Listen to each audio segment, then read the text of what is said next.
ছেলেটা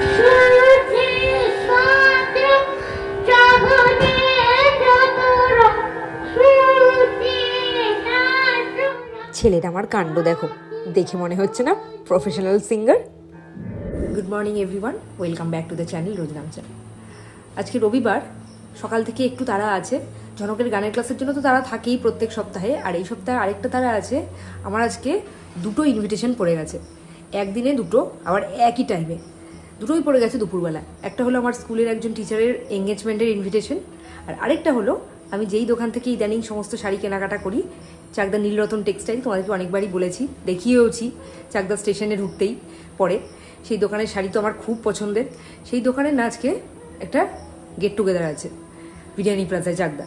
সেটা তো যেতে পারবো না, যেহেতু আগের থেকেই ঠিক করা স্কুলের ব্যাপারটা, তাই জন্য যে কোনো একটা জায়গায় যেতে হবে, কিছুই করার নেই। মনটা একটু খারাপ লাগছে, যদি দুটো দুবেলায় হতো তাও যেতে পারতাম। চলো আর কি করা যাবে, দিনটাকে শুরু করি, দেখতে থাকো সারাদিন কী করি। সকাল সকাল ঘুম থেকে উঠিনি আজকে, ঠিকই উঠেছি 7:30টায়, কিন্তু ওঠার পর ভাবলাম যে একটু আগে আগে উঠলেই ভালো হতো। কাজকর্মের বেশ তাড়া আছে।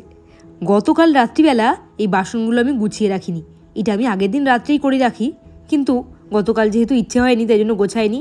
এখন আর কি করবো, এগুলো আগে গুছিয়ে নিই। যেদিন আমাদের স্কুল থাকে, রাকেশের অফিস থাকে, সেদিনকে আমি ঝনককে সকালবেলা ওই 8:30 থেকে 9টার মধ্যে খাওয়াতে বসি, কিন্তু আজকে হয়ে গেছে অনেকটা দেরি, এখনই বেজে গেছে 8:30। রাকেশ আর ঝনককে আমি এখনো ঘুম থেকে তোলার চেষ্টাই করিনি। কেন বলো তো, আমি নিজেই তো দেরি করে উঠেছি। আগে রান্নাঘরের কাজ একটু এগিয়ে নিই, তারপর তো ডাকবো।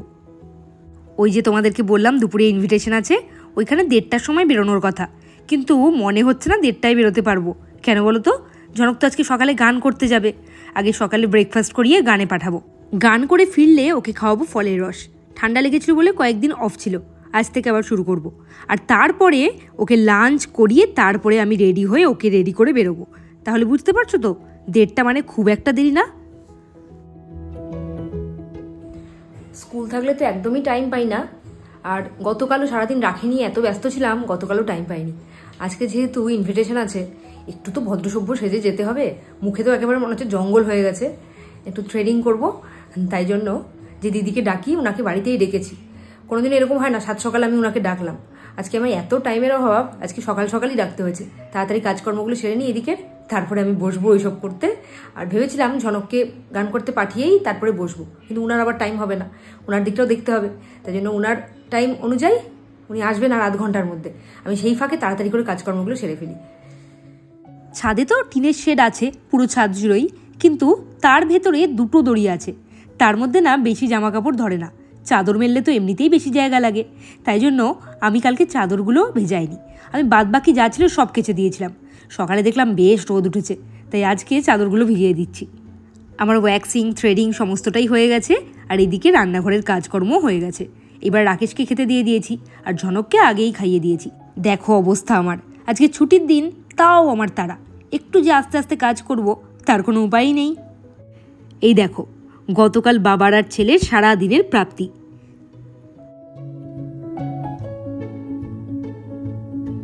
সকাল থেকে আবার এটা নিয়ে পড়েছিস?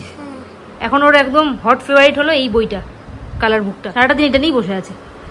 গান করতে যাবে, গালে হাত দিয়ে এখন শুয়ে শুয়ে ডোরেমন দেখছে। অবশ্য গান করতে যাবে, ঝনকের স্নান খাওয়া সব হয়ে গেছে, তাই না? ঝনক আজকে ঘুরতে যাবো আমরা, আমি আর তুমি, বাবা যাবে না। হ্যাঁ, বাবাকে নেবো না, বাবা যাবে না, আমি আর তুমি ঘুরতে যাবো। দেখো ছেলের কাণ্ড, ও তো সবসময় দেখে আমরা যেখানেই যাই 3জন মিলে যাই, কখনো ওকে নিয়ে আমি, বা কখনো ওকে নিয়ে ওর বাবা, এভাবে তো যাওয়া হয় না, তাই জন্যই এরকম করছে। ঝনকের সাথে আমি কথা বলছিলাম, হঠাৎ করে রাকেশ আমাকে ডেকে বলল, দেখো তাড়াতাড়ি ঘরে হনুমান ঢুকেছে। আমি তো সত্যি সত্যি ভেবেছি, কিন্তু ঘরে তো হনুমান ঢোকার কোনো জায়গা নেই। গিয়ে আমি দেখে হাসতে হাসতে একেবারে একাকার হয়ে গেছি। গীতাদির সাথে আমাদের এরকম মজা সবসময় চলতেই থাকে, আর তাই জন্য কিন্তু গীতাদি কিচ্ছু মনে করে না একদম। এইবারে ঝনক আমাকে টাটা করে চলে গেল গানের ক্লাসে বাবার সাথে। ঝনক, কই তুই? কি হয়েছে? কেন কেন গান করনি কেন? হ্যাঁ, করেছে, ভালো করে করে, আস্তে আস্তে করছে, মন দিয়ে করেনি, করতে করতে খেলছে, কেন এসবগুলো করেছে। আর ওই জন্য ওকে আমি বলেছি আজকে অনুষ্ঠান বাড়িতেও যাবে না। নিয়ে যাবো না জনককে আজকে। তা তুমি কেন জোরে জোরে করনি কেন বলো? তোমাকে বারবার বলছিলাম করতে, তুমি শুয়ে পড়ছিলে। একটা কি বড় মানে বাজে অভ্যেস, বড় তো দাঁড়াতে বা বুঝতে পারে না মোটে, সমানে গিয়ে শুয়ে পড়ে সমানে। এই কথাটা কিন্তু রাকেশ একেবারে ঠিক বলেছে। হঠাৎ করে দেখলাম ছেলের আমার খুব গানে মন হয়ে গেল।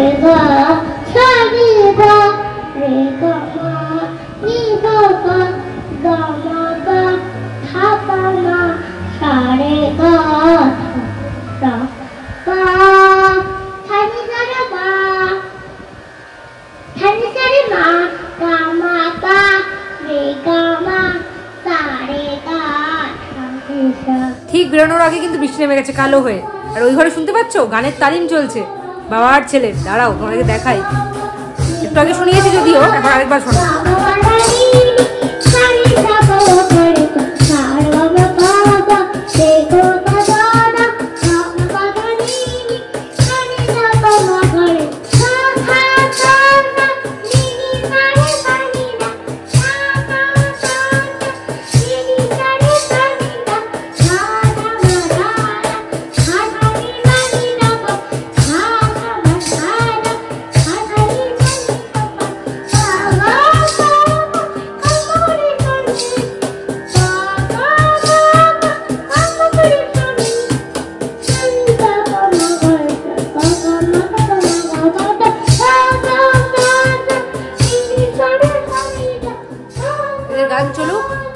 রেডি হতে একটু টাইম লাগবে, অনেক তাড়াতাড়ি রেডি হয়ে যাবে। আমি রেডি হয়ে ওকে খাওয়াবো, খাইয়ে রেডি করে তারপরে বেরোবো। কিন্তু বাইরের যা ওয়েদার না, এই ওয়েদারে কোথাও যেতে ইচ্ছে করে না, এর থেকে গরম পড়া ভালো। রোজ এই টাইমটাতে এরকম ঝেপে বৃষ্টি, একদম এত বৃষ্টি হলো রাস্তাঘাটে জল জমে গেছে। সবার 1:30টায় যাওয়ার কথা ছিল, সবাই গেছে 2টোয়। আমাদের 2টোয় যাওয়ার কথা ছিল, আমরা তো 2:30 বাজাবোই। 2:20 বাজে, যেতে যেতে 10 মিনিট লাগবে, একদম কাছে বাড়ি। ওখানে গিয়ে সব কিছু শেয়ার করছি। আমার আজকে ফাইনাল লুকটা তোমাদেরকে দেখাই, বুঝতে পারবে কিনা জানি না। শাড়ির মধ্যেই যায়নি, কেন শাড়ি পরলে প্রচুর টাইম লাগে রেডি হতে। আর ঝনককে পরে গিয়ে দেখাচ্ছি। আমাদের ভাগ্য ছিল প্রসন্ন, ওই জন্য আমরা যখন বেরোলাম তখন বেশ রোদ ঝলমলে ওয়েদার ছিল, একদম বৃষ্টি হয়নি। এই যে আমরা পৌঁছে গেছি, এবার ভেতরে যাওয়া যাক। তোমাদেরকে তো আমি আগেই বলেছি, আমাদের স্কুলের প্রত্যেকটা টিচারের কাছে ঝনক খুব প্রিয়, প্রত্যেকের কাছে খুব আদরের। একদম এসেই সোজা কোলে উঠে বসে, প্রত্যেকের কাছে আদরও খায় কিন্তু খুব। এই যে আমাদের স্কুলের টিচারদের গ্যাং, তবে এইখানে সবাই নেই। ঝনক কিন্তু ঢুকেই শুরু করে দিয়েছে ওর দুষ্টুমিগুলো, ছোট্ট ছোট্ট দুষ্টুমি। আর এইখানেও নিয়ে এসেছে ওর ডোরেমনের সেই বইটা।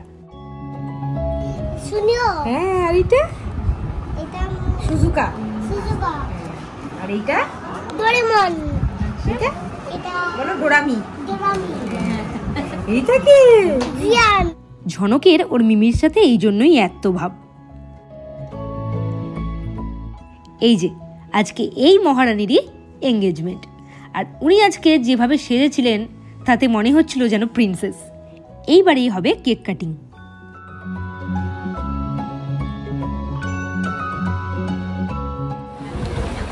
ঝনককে নিয়ে বসে পড়েছি, কিন্তু ও কিচ্ছু খাবে না, বাড়ি থেকে 1 প্লেট খেয়ে এসেছি। বলেছিস কি করতে, এখানে খেতে এসেছি বাড়ি থেকে, খাবি? কোথাও গেলেই আমরা সবার আগে সেরে ফেলি ডান হাতের কাজ। আমরা মানে কিন্তু শুধু আমি নিজের কথা বলছি না, আমরা মানে আমরা সবাই। এই দেখো, সবাই বসে পড়েছে খেতে। অনুষ্ঠান বাড়িতে এসেছি আর মেনুটা তোমাদের সাথে শেয়ার করবো না সেটা হতে পারে? প্রথমে প্লেটে পড়েছে কলা পাতা আর তার উপরে লেবু, তারপরেই পড়ে গেছে জিভটা একেবারে পুড়ে যাওয়ার মতো গরম গরম ভেজিটেবল চপ, আর তার সাথে স্যালাড আর সস। আর বাঙালি বাড়ির দুপুরের খাওয়া দাওয়া মানে ভাত না থাকলে হয়, ভাত তার সাথে ভেজ ডাল, আর তার সাথে পড়ে গেল একটা করে বেগুনি। তারপরে পাতে পড়লো পাবদার ঝাল। প্রত্যেকটা রান্না অসাধারণ হয়েছিল। আর এরপরে ফ্রাইড রাইস আর মাটন কষা, এটা তো থাকতেই হবে, এটাই হলো শো স্টপার। এরপরেই এসে গেল পাঁপড় আর চাটনি, আর তারপরে এলো মিষ্টি দই আর তার সাথে সন্দেশ। এইখানেই শেষ হয়নি, দাঁড়াও, এরপরে আবার বেক রসগোল্লাও ছিল। এই জন্য বলতো তোমাদের থেকে অনেক ভালো, দেখো রাস্তা ডোবেনি, তোমাদের ওখানে রাস্তা জলের তলায়, ওইটুকু তোমাদের ওখানে তো সাগর হয়নি। এই জন্য পাপিয়া মিসকে বলছে তোমাদের মতো তো সমুদ্র হয়নি। খাওয়া দাওয়া সেরে ওঠার আগেই নেমে গেল আবার ঝমঝম করে বৃষ্টি, আর খেয়ে দিয়ে এসে আমরা এইভাবেই মজা করছিলাম। আমি বলছি পালপাড়া ভালো, আর ওরা বলছে চাকদা ভালো। আমি তো বলছি চাকদা তো জলের তলায়, পালপাড়ায় তো আর জল হয় না। এটা আমি ভুলে গেছি, ছোটবেলা থেকে এতগুলো বছর আমি চাকদাতে কাটিয়েছি। দেখো কি হারে বৃষ্টিটা নেমেছে। ওর নাম শর্মিষ্ঠা। আজকে শর্মিষ্ঠার সাথে একটা ছবিও তোলা হয়নি, তাই জন্য খেয়ে দিয়ে এসেছিলাম আরেকবার ছবি তোলার আশায়। এসে দেখছি কত রকম নতুন নতুন রিচুয়াল, আমি তো এইসব জানিই না। তবে শেষমেশ ছবি আমরা তুলতে পেরেছিলাম। বাড়ি ফিরে গেছি অনেক দিন পর। ঝনককে ছাড়া একটা প্ল্যান করেছি আমরা দুজন, একটু খারাপ লাগছে, কিন্তু এটা এমন একটা প্ল্যান করেছি, এটা ঝনকের গেলে এখানে ভালো লাগতো না একদম। ও একটু পর থেকে ডিস্টার্ব করা শুরু করতো, আর আমাদের দুজনেরই এইসব প্রোগ্রাম দেখতে খুব ভালো লাগে। আজকে যেহেতু রবিবার, রাকেশেরও কোনো কাজ নেই, আমারও সন্ধ্যেবেলাটা ফাঁকা আছি, ঝনকের দিয়ার কাছে রেখে এবারে আমরা যাবো ওইখানে, তোমাদের সাথে সব শেয়ার করবো। চলো এখন একটু ফ্রেশ হয়ে নিই। ফ্রেশ হয়ে বেরিয়ে গেছি চাকদা সম্প্রীতি মঞ্চের উদ্দেশ্যে। আজকে ওইখানে খুব বড় মাপের একটা অনুষ্ঠান আছে, আর এইসব অনুষ্ঠান সচরাচর দেখার খুব একটা সুযোগ হয় না। ওই আগের বছর একবার দেখেছিলাম, হৈমন্তী শুক্লা এসেছিলেন, আর এইবারে দেখো কে আসবে আজকে।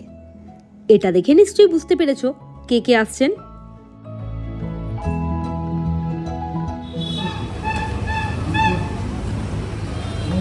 সবসময় তো প্রোগ্রাম করতে আসো, আজকে দেখতে আসছো, বিশাল ব্যাপার। চলো, ভালো একটা অনুষ্ঠান। প্রথম পর্বের এই অনুষ্ঠানে অংশগ্রহণ করেছে তারা যারা মীর আয়োজিত সারা বাংলার শাস্ত্রীয় সঙ্গীত এবং যন্ত্রসঙ্গীতে বিভিন্ন বিভাগে পারফর্ম করেছে এবং ফার্স্ট, সেকেন্ড, থার্ড হয়েছে।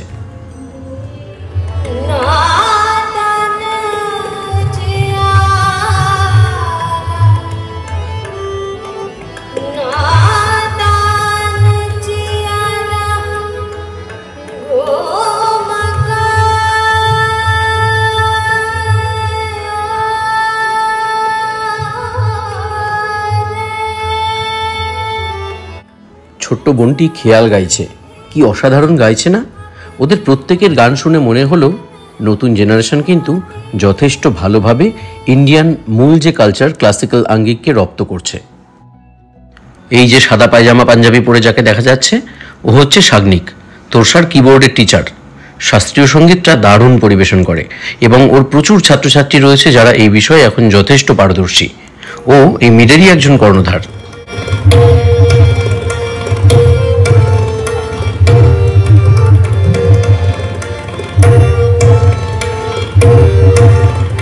এই এত কম বয়সে এই মেয়েটি এত সুন্দর একটা নজরুলগীতি পরিবেশন করলো, শুনে আমার মনে হচ্ছিল পুরো ভিডিওটাই তোমাদের সাথে শেয়ার করি, কিন্তু পুরোটা শেয়ার করতে গেলে এই ভিডিওটা অনেক বড় হয়ে যাবে, তাই জন্য অল্পই শেয়ার করলাম। শোনো একবার।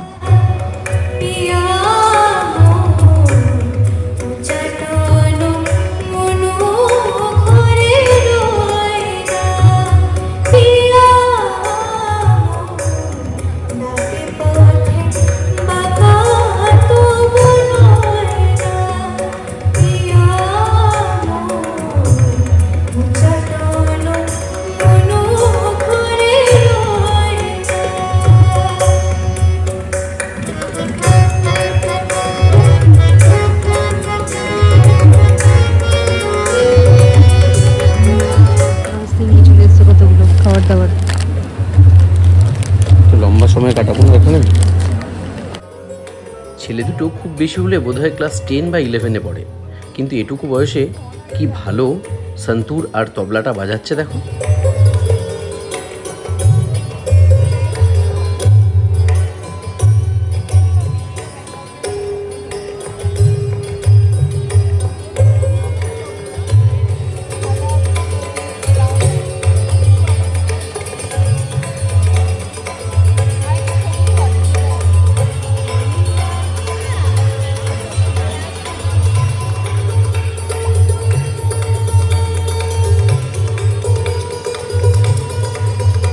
ও হলো প্রযুক্তা, রাকেশের স্টুডেন্ট।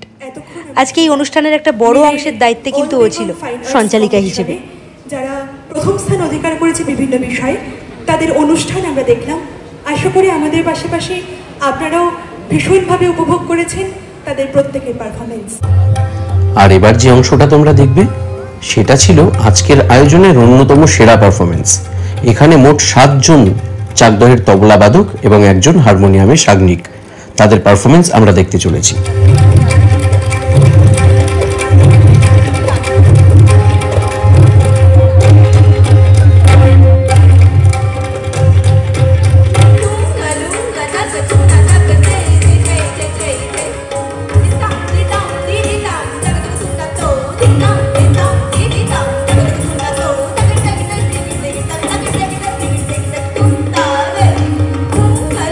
একই সাথে লাইভ পারফরমেন্স হচ্ছিল ভরতনাট্যম এবং কত্থকের। ভরতনাট্যমে ছিলেন ভরতনাট্যম শিল্পী ভাই প্রসূন ঘোষ এবং কত্থকে দিদি অঙ্গনা জোয়ারদার।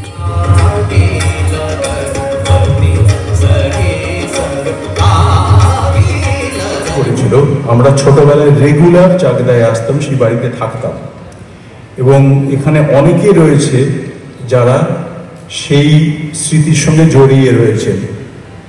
চাকদায় একটা বিশাল স্মৃতি আর একটা আছে যেটা আমার জীবনে one of the most important moments আমার লাইফে, সেটা চাকদায় প্রথমবার আমার বাবার এবং আমার ডুয়েট হয় চাকদায়। আর এবার অবশেষে অপেক্ষার অবসান ঘটিয়ে, যার জন্য অনেকেরই যাওয়া আমিরের অনুষ্ঠান দেখতে, সেই ওস্তাদ বিক্রম ঘোষের ফাটাফাটি পারফরমেন্স।